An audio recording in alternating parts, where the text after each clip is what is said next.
Take a look at where the curve is. It's really, right now, very tough. You can see that we are the second highest tax state in the country. We will become the fourth lowest state taxed peoples. And that means a lot of families will have more resource to live here. Let's take a look at the next slide. Now this is where the tax burden falls the greatest. It really transforms what we're doing for people. And the focus has been on working families more than anyone else. You'll see that, of course, higher income taxpayers always pay a larger share of the income tax. People make a lot more money. And in my experience, in talking with families that are doing better, they're happy to see their next door neighbors be helped. That is very important. We are in Ohana, after all. So I want to thank people for their work on this. I'm going to also go into another couple of comments. Let me see if I got one or two more slides. Yes. Okay, so as you can see, we're helping local families, and our legislators are going to dive into some of the additional details. There's been another great challenge we've had in our state, which is finding enough healthcare providers for our local families, particularly those who are on Medicare or Medicaid. Why is that? Having been a physician for, 25 years in our state, essentially, we can't generate enough resource often to care for all of those individuals who are on Medicaid. Back in the day, we had 252,000 individuals on Medicaid. That was 1 out of 6 of our population. And then because economic difficulties have ensued, which we're helping to solve with the big tax break, we've gone from 252,000 people on Medicaid to 465,000 people. It went from 1 in 6 people on Medicaid to 1 in 3. And the Medicaid reimbursements, as healthcare providers will share with you, are quite low, often below even the cost of just providing the care. So what have we decided to do? A couple things. We've been increasing the Medicaid reimbursements to care for our people. It's always good to provide preventive care, avoiding end-stage disease. We have to be careful. We have to diagnose renal disease. We have to diagnose diabetes earlier. We have to diagnose cancers earlier. We can only do it if we have the healthcare providers. So we've done several things. We're repaying their loans, which you heard about in the last few months. So healthcare providers will have their loans forgiven if they care for those who are on Medicaid. We increased reimbursements for Medicaid, all upstream positive investments to save money. And now we're getting rid of the general excise tax, which is 4.166% in the neighbor islands, and it's higher here on Oahu, 4.666%. Very difficult because, again, our providers will leave the discipline, and then we'll be left to paying for expensive people in the emergency department. And I have lived that life, okay, where costs are astronomical. So today we're very, very appreciative of the healthcare professionals that fought for this for so long. So thank you guys. Thank you for sticking with this fight. So you can see what the impact's going to be. We're going to exempt medical care under Medicare, Medicaid, and TRICARE, that's military care, from the GET.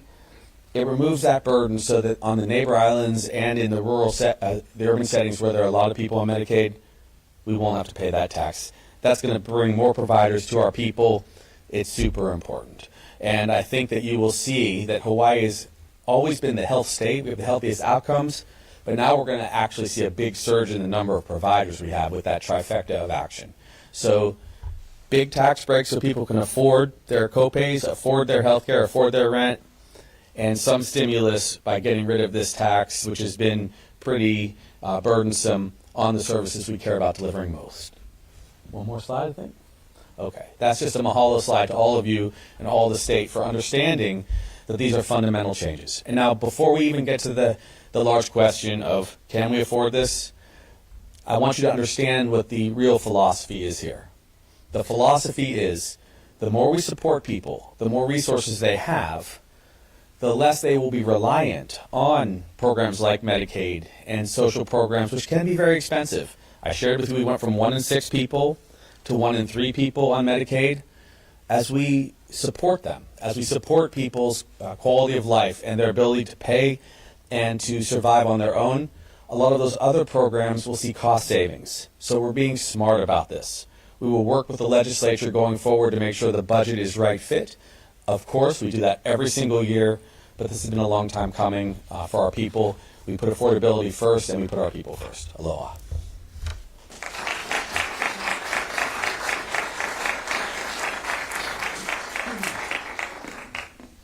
Mahalo, Governor Green. Next, please welcome Senator Sharon Moriwaki, Vice Chair of the Senate Committee on Labor and Technology and Senate Committee on Ways and Means.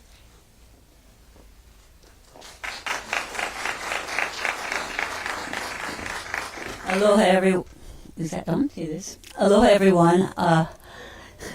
I'm pleased and honored to represent the Senate at this historic meeting. And Chair Dela Cruz wanted to come, but he could not change his prior commitment. So I'm glad I'm here in this historic moment.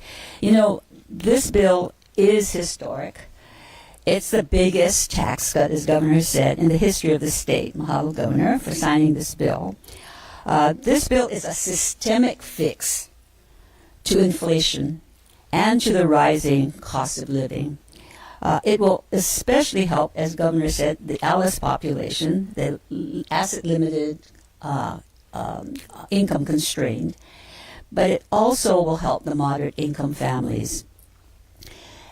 And what we have done is increase the standard deduction amounts and substantially increasing the amount of the lowest tax bracket while basically eliminating the current bottom bracket.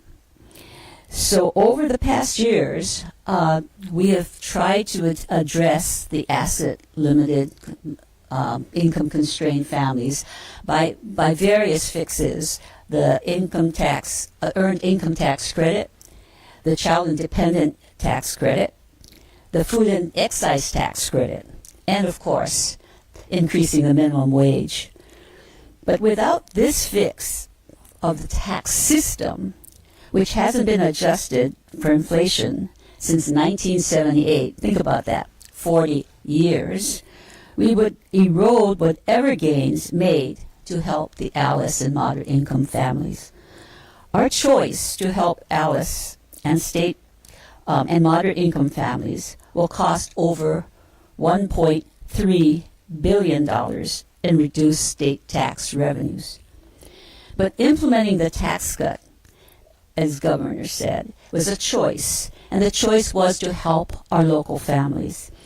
And it was implemented with a prudent fiscal view of having 6 years to address that cost and how we do it.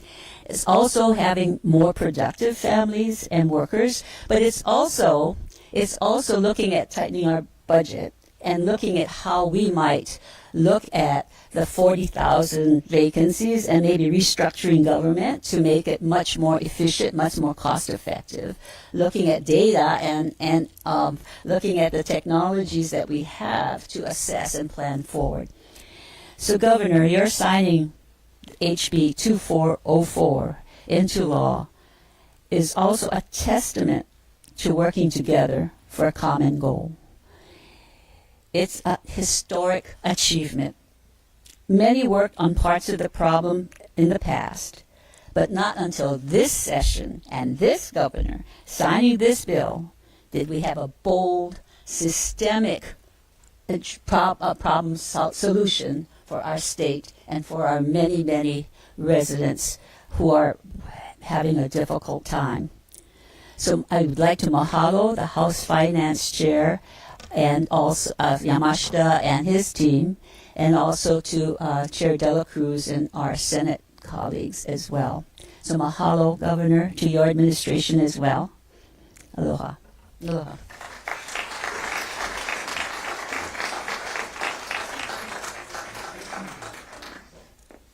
Mahalo, Senator Moriwaki. Up next, I would like to introduce Representative Kyle Yamashita, Chair of the Finance Committee.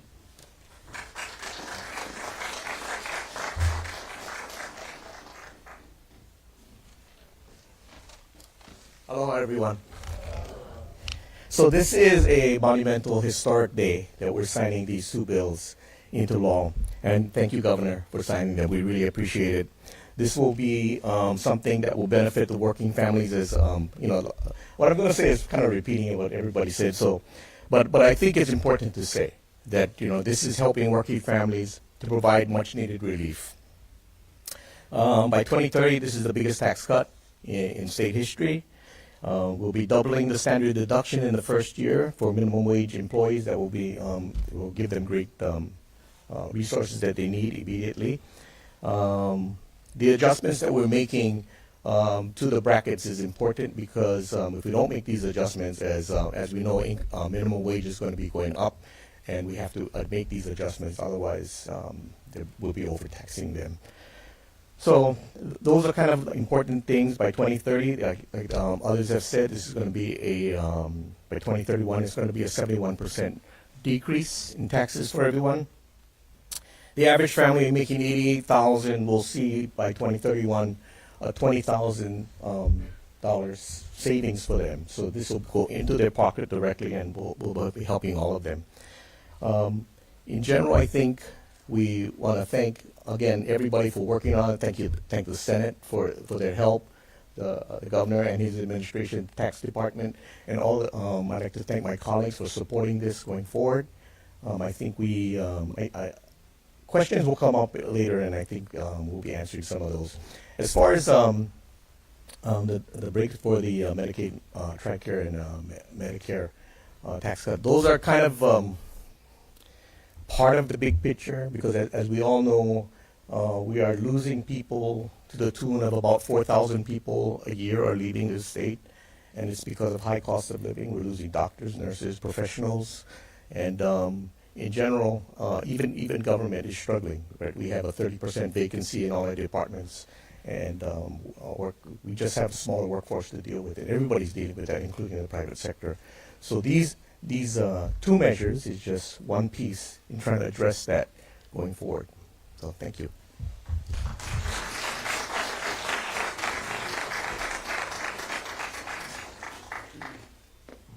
Mahalo, Representative Yamashita. Now please welcome Senator Lorraine Inouye, Majority Whip, Chair of the Senate Water and Land Committee and Vice Chair of the Transportation and Culture and the Arts Committee.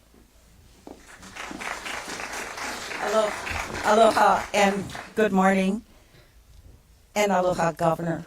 This is a great day. I introduce Senate Bill 1035 on behalf of our local doctors, dentists, and the healthcare workers who desperately needed relief from the general excise tax. I'd like to thank again Governor for the support of this measure, this bill, Senate President Kochi, the Senate Health Committee Chair, Senator San Buenaventura, both Money Committee Chairs, Senator Dela Cruz, more importantly, Representative Kyle Yamashita, for bringing out my year-old SB 1035 into the hold of 2024, and the rest of my colleagues in both the Senate and the House for getting this bill to the finish line. And Dr. Jack Lewin, mahalo. I've known Jack, and that's why I can call him Jack, because he's a John. But Jack and I go over, we're like 30 years I've known Jack.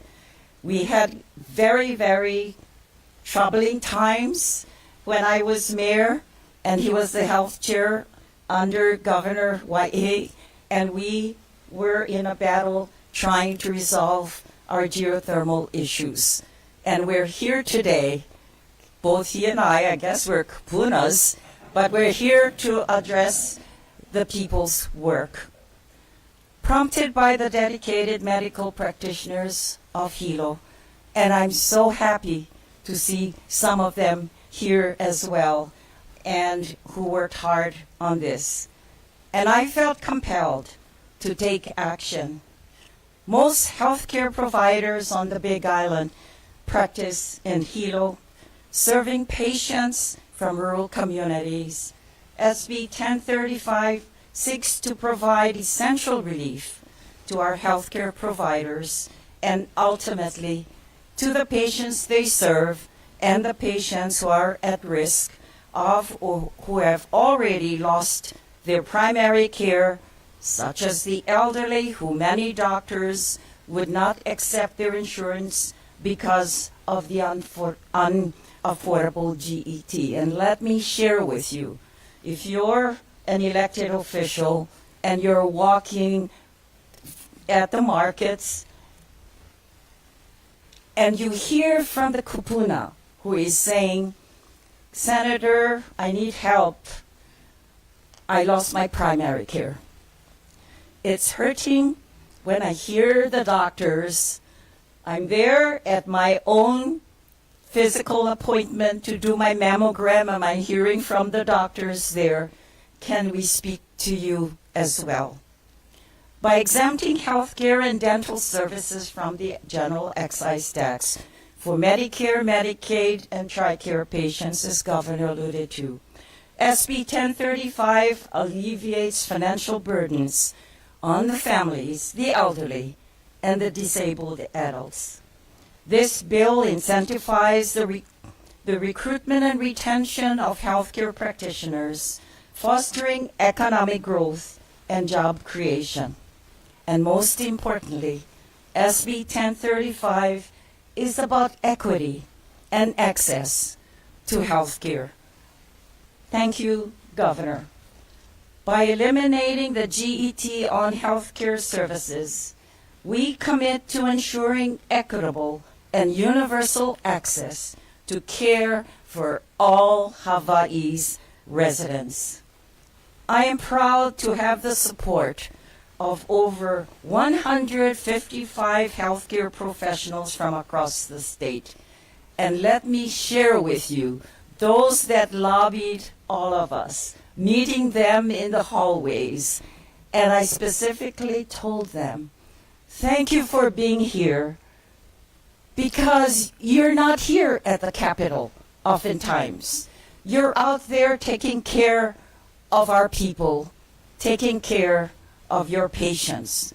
Having them support this important bill was so important to us who do the people's work and who serve in this building. Their endorsement of SB 1035 highlights the urgent need for action and the positive impact this bill will have on our healthcare system and our communities. Let us seize this opportunity to enact meaningful change and ensure every individual in our state has access to the care they need and deserve. Mahalo. It's good to see all of you. It's a happy day.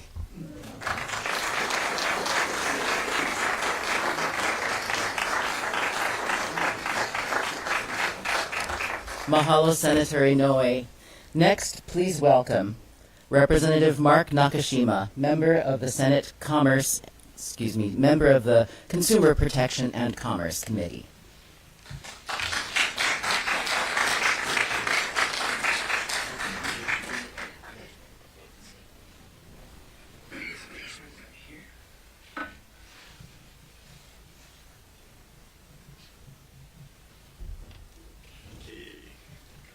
Jasmine.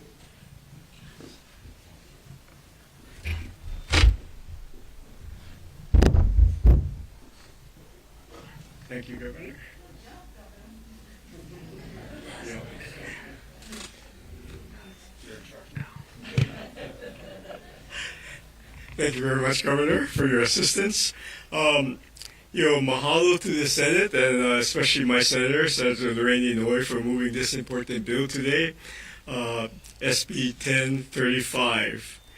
The elimination of the general excise tax from Medicare, TRICARE, and Medicaid medical and dental services will accomplish a number of different goals. One, it will reduce the financial burden on doctors and dentists while providing healthcare access to the lowest income families and kapuna in Hawaii. Secondly, it will enable our residents to access local providers for the health care and diagnosis that they need and treatment that they urgently need in a timely fashion. More importantly, especially with our state's aging population, this becomes even more critical. Finally, it is my hope that our communities will be able to provide quality care and access throughout the state with the relief that this bill provides. Mahalo.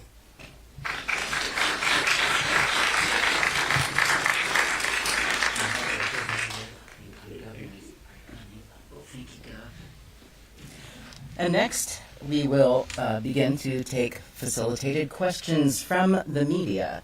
So I'll go now to KITV. Kristen Concilio, have you a question? Let me bring the microphone to you. I got this, man. So I just wanted you to kind of explain, when we do tax cuts, what gets cut? Do social services have to be cut? Like, where does it come from? Sure. So it's a great question. So if people couldn't hear, when we make tax cuts, does anything else suffer, is the question. And the answer is no. So we won't be cutting services. We are doing several things already in advance. We're doing a deep dive right now as we see this historic tax break go into place. We're doing a deep dive into the costs that we have on the books that maybe shouldn't be on the books. It was alluded to earlier. We have about a 30% vacancy rate in our positions. Yet those costs are carried year over year, and that's why often you see year-end surpluses of several $100 million, which help when there's a crisis, admittedly. But what we'll be doing in this interim right now, between now and the beginning of the next session, when I get to put in my first full 2-year budget, is we'll be looking at all of the vacancies, essentially that have been there for 4 years or more. We'll even consider 3 years or more. These are positions that haven't been filled for several years. And look, we would love to have additional support, but we have been getting by, in many cases, with less. So we'll be doing 2 things. For the positions that we must have, we'll check on the ability to reprice those positions and slightly increase the salaries for people that we need to have in certain positions. But we will also make sure that we cut out some of the excess costs. And so we expect to present a budget to the legislature next year with fewer positions overall, so that we get rid of some of what has been perceived as waste. So there is that. Also, when people have enough resource to live and to actually cover their health care needs and to grow, you will not see as great a need in some of the other budgets like Medicaid. Our Medicaid budget is, I believe, in excess of $4 billion now. And by having people empowered, hopefully some of those costs will come down. By the same token, you've seen us work a lot on homelessness, for example. If individuals are homeless and on the street, the average expense is about $80,000 per person per year. Because they go to the emergency department, they get very sick, they have traumas. The moment we put people into a kauhale, this is just one example, their costs are dropping over 70%. So better policy means we save resources for the taxpayers, and that's what we'll be focused on. There also does need to be an acknowledgement that we have had so many tourists in our state, and a lot of people were concerned about that, before the pandemic even. And so we have been emphasizing, as we've gradually increased things like the TAT, we've been emphasizing that we get more resources in many cases from travelers. And they have been okay with it. As you can see, there's still a heck of a lot of people coming to the state of Hawaii, and our growth rate has been fine. So what I'm doing is I'm right-fitting government, and because of the legislature's generosity, being able to help local people. Thank you, Governor. Our next question is from Ashley Mazul, Hawaii Public Radio. Some of the progressive groups have been concerned about the kind of broad nature of these cuts. Can you guys talk about, what went into making that decision about why we went for a broad cut versus something that might be more targeted? I think one of their concerns being that big tax cuts are going to people who make over $147,000 a year. Sure. I'm going to bring up a tax genius named Seth here in a moment. But first, I do want to describe kind of where this tax goes, and he'll have a chance. So if you look at the actual brackets, and we can give this to people, everyone will see actually that the sweet spot for this, the decrease, the percent change in the tax burden, goes like this. For individuals who are making $22,000 to $32,000, they will see a 64.1% decrease in their tax burden. For people in the income tax bracket of $32,000 to $42,000, they will see a 72% decrease in their tax burden. For people making $42,000 to $52,000, they will see a 71.43% decrease in their tax burden. I know this is exciting, these numbers. So for people making $52,000 to $62,000, they will see a 63.3% decrease in their tax burden. And for people making much more, they're in the 10 to 15% decrease in their tax burden rate. And the point here is that we have actually made sure that the part of the curve is focused on people that are really paycheck to paycheck. And for a family of 4 or 5 making $100,000 in the state of Hawaii, they might very well be spending $50,000 or more on their housing alone in after-tax dollars. So there's not a lot for some people, and of course, those who are much lower are suffering more.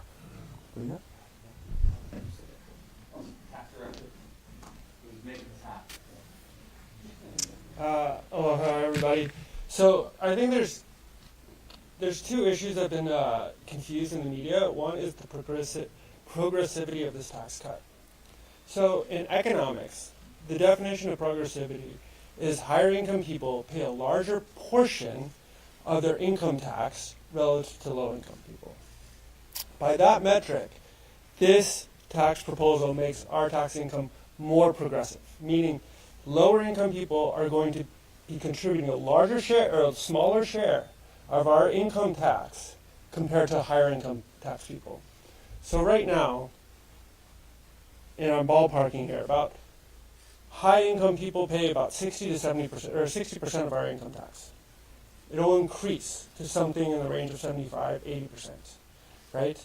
Now, what is confused here is since high income people already pay the lion's share of our taxes, they do get a benefit from this, right? So anytime the way our tax system is structured, that $30,000 of income is taxed all the way through. It doesn't matter if you earn $30,000, $35,000, or $1 million. That is taxed all the way through. If you don't have that, you have lots of problems with distortions and things like that. So yes, higher income people will get a benefit. Since they're already contributing a large share of this, the dollar amounts can seem quite large, but that is inevitable for every single type of tax reduction possible. What was unique about this tax reduction is it's so focused on, it's not broad-based, it's not everything, it's really focused on the lower income. And so what you'll see is according to our analysis, from over the next 8 years, working class families are going to see their incomes increase by on the magnitude of between 4 and almost 9-10%. That is, I evaluate social policies for a living, and I can tell you if any social group could effectively raise the income of working class families by 5 to 10% across the whole entire state, that would be an enormous win. And that is what this is accomplishing.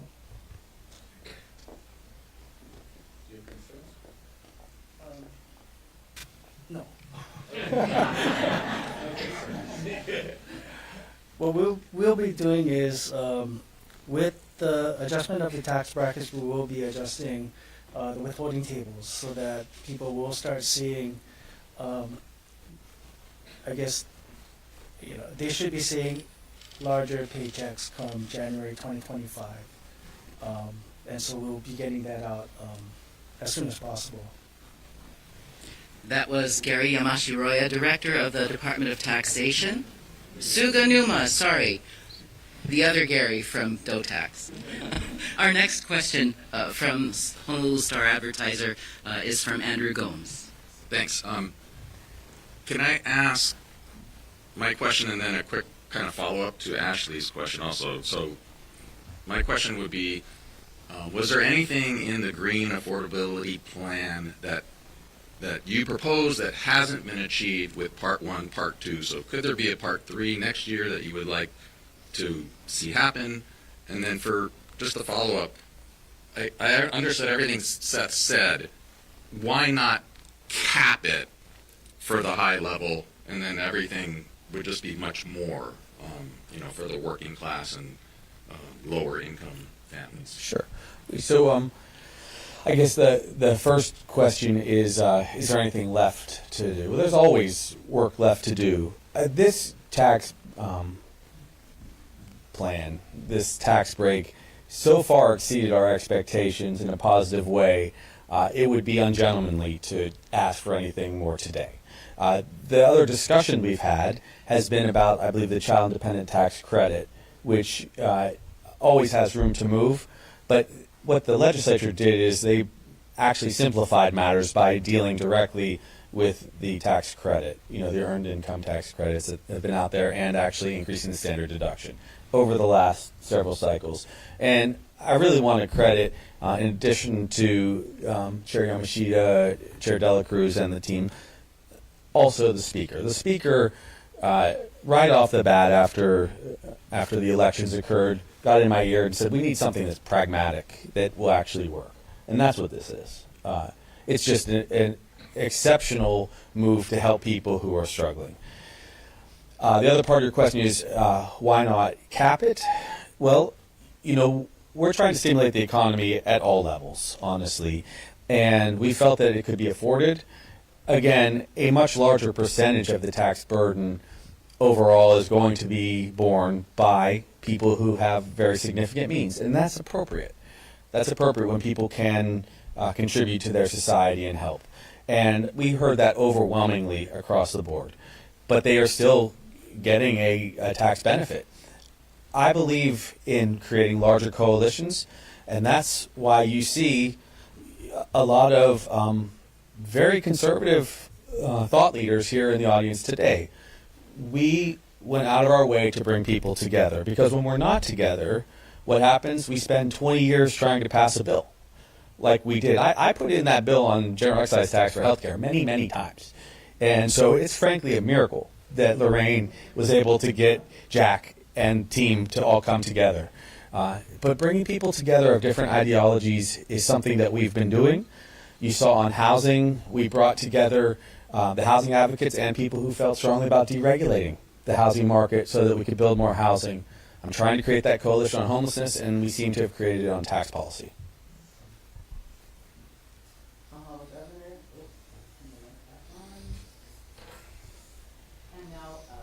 Daryl Huff from Hawaii News Now. Thank you. Governor, how large a proportion of the medical community is going to be benefiting from the excise tax? And why not, if it's so urgent with doctors leaving all the time, can we not move up the effective date of that tax break? Because right now it's not until January 2026, I believe. And you've got an urgency here. Yes, so I appreciate that. So couple things. We've taken some pretty large measures in the past, say, 18 months on this matter. One of the things was to get parity, moving the Medicaid payments up, especially for primary care, up to the table for Medicare. That was like a 30% increase, and very necessary because Medicaid rates are extremely low. There are extremely few physicians, nurse practitioners, or PAs that don't take a significant number of patients in the Medicaid and Medicare class. Very few. So it probably is going to help everyone. There was a time when 51% of the Big Island relied on Medicaid. 51%, which means essentially every provider on the Big Island, myself included, cared for individuals on Medicaid. So this crosses all groups. As to the shortage, we're going to see a really rapid decrease in the shortage for healthcare providers in the state, because we're also, forgive any of the more mature and senior doctors here, okay? Jack, you're the oldest, okay? Those guys paid their loans back, all right? So they didn't benefit from the loan forgiveness program, of which we're giving to hundreds and hundreds of doctors, nurses, and mid-level providers. So it helps us to recruit. Dr. Withy's work, which we used to just have a trickle of these scholarships. Now we did 475 or so in the first batch. We're doing another 500 this August. And we will be knocking down the barriers to come and practice in Hawaii. Now we begin, as that program begins to mature in 2026, with the benefit on the tax break. And if I'm being just very blunt, I try to control for variables so we can see what is actually working. And make no mistake, the tax breaks that are being enacted today with my signature and the legislature's hard work across the board are going to help healthcare providers. They will also be paying significantly less tax, so they'll be able to work here. So it does help essentially small businesses too. We have what promises to be a small follow-up. The distinction I was trying to make is between a for-profit and non-profit, because this is really for the ones that can't pass the tax back to their, who are paying the tax in the first place, because the non-profits aren't paying. That's what I was trying to get a sense of what proportion of the healthcare system is going to benefit directly from this tax. Sure. Yeah. The so most of the hospital systems, as you know, are not for profit, and most providers are just regular businesses. They're LLCs. That's what a practice usually is. It's a small business, although there are, of course, individuals that are also salaried. So that is a reality of our healthcare system. There's just so many people on Medicare and Medicaid. So it's not just that we have 465,000 individuals on Medicaid. We also have well over 100,000 individuals in our state that are Medicare eligible. So I believe it's more than half of our population. 300,000, there you go. So you're now talking about over 700,000 of our 1.4 million individuals are either on Medicare or Medicaid. So you will see this this change in our reimbursement system essentially penetrate all parts of our state's healthcare system. Final follow-up question from Ashley Mizuo at HPR. I just wanted to have it clarified. When you're talking about fewer positions next year going into the budget, are these positions filled, or are people like Yes, job thank you for that clarification. No, these and so no one should worry. We do not intend to cut anybody's working position. We will be looking at vacancies that have been at first vacant for 4 years or more. So if they've been vacant for 4 years or more, you know, when asked by my own team whether or not we should take that move, I said, look, give me a break. If we can't fill it after 4 years, let's right-fit our government. Let's begin to invest in technologies where they can help, and let's pay people better so that they stay in these important jobs, whether they are HGA, UPW, any of our public workforce. I'd rather see people paid a little bit better, and we get rid of some of the excess that's been in the budget. Interestingly, my own cabinet has shared with me that this makes it a little tougher on the executive branch. This is usually the work of the legislature, knocking out vacant positions that haven't been used for a long time. I was part of that process for 14 years with my dear friends. I just figured, let's just be honest about our budget. Let's cut positions that have not been filled for a very long time. And if people make a compelling case to me to increase the salaries for certain positions that we need desperately, we'll do it. So honesty in our budgetary process is important to me. And I think we will have a pretty dynamic proposal for people. I will tell you in advance right now what we hope to do. We hope to continue to work on affordability, thus the tax break. We're going to need to continue to build housing, so those revolving housing funds are going to be very important. And then finally, scholarship programs, increased reimbursements for healthcare, and dealing with homelessness, central to a healthy society. That's a preliminary glance at what our budget will be, but to afford those things, we're going to be more prudent. And I'm very excited to see more healthcare for people, lower taxes for people. I think that is the fundamentals on progressive government. Mahalo, Governor. Closing remarks, or are you good? Well, look, we've been on a journey. In the last, say, 2 or 3 weeks, you've seen several things. You saw us take on short-term rentals, which are preventing a lot of our people from having a place to live. And that's costing us dearly because with too little housing, because we have far too many short-term rentals, costs are astronomical. Not just here, also on Maui. So you saw us take action on that. Step 2, actually changing our housing policy. You saw the legislature take major steps in order to provide more housing, period. And we all have to agree to work together. That's why I was grateful to see people accept some modest changes where we'll build up Ohana units, we'll build ADUs. More housing inventory, prices should come down, should be very healthy. Condominiums are struggling a little bit. Speaker's been a star on this, helping to make sure that those who live in condos can still do it, bringing down their costs, pass significant legislation, and then finally, this most fundamental piece, actually getting tax dollars back to people who are ALICE families, asset limited, unable to make enough money to survive in Hawaii. These are foundational changes. We're supporting the healthcare system, we're dealing with homelessness as you saw, but that is our purpose. Our purpose is to actually transform Hawaii to the benefit of all. And when viewed through that lens, those multiple initiatives, I hope you can see that is our approach to help our Ohana. One taken apart from the others may seem to not, I guess, pencil out or make enough sense, but when viewed as a whole, it should make Hawaii a more extraordinary place for our families now and for the next generation. So thank you everyone for understanding. Aloha. Mahalo, Governor.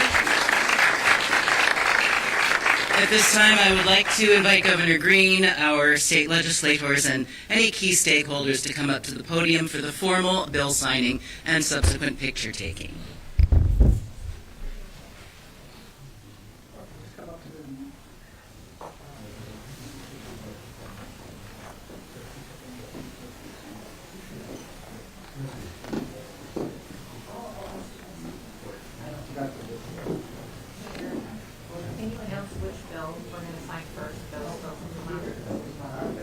So the first bill is the, I'll do the tax break bill. So we're doing 2404. 2404 is being signed first. Okay.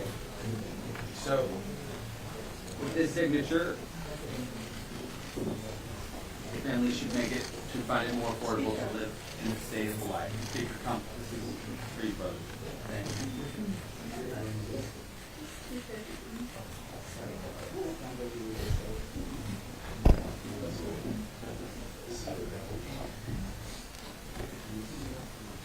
All right, everybody looking here, please. 1, 2, 3. Mahalo. Over here. Bring him over here. 1, 2, 3. 1, 2, 3. Right here. 1, 2, 3. Got it. Star Advertiser, one more time. Just one last one. Oh, yeah. Just thank you. Thank you, Governor. You want a shot? Yeah. Okay, right over here, right at the camera. Right up there. Good, good. Thank you. Thank you.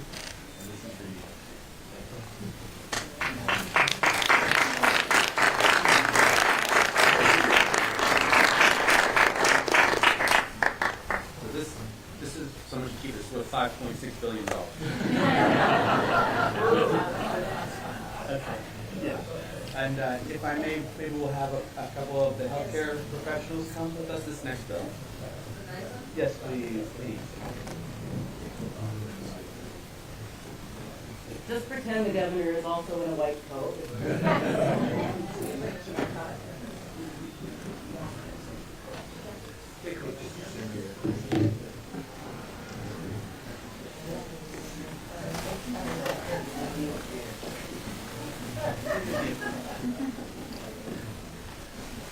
Yeah, I first proposed some version of this bill in 2006.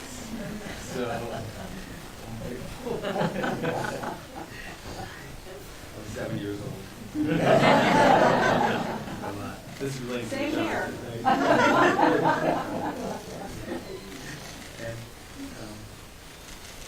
And I just really, this one could easily go to where Sure. Please.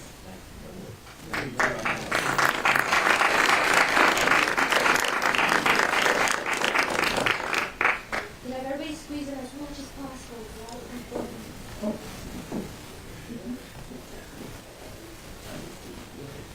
Do what you gotta do, Noel.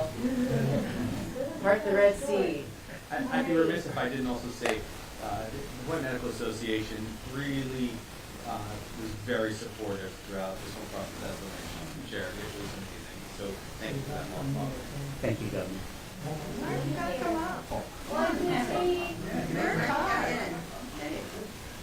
Okay, over here. Okay, 1, 2. Okay, 1, 2, 3. 1, 2, 3. I'm right here. Ready, 1, 2, 3. You get one right over here. Nobody move around today. Here we go. Thank you. Very good. Only for you, sir.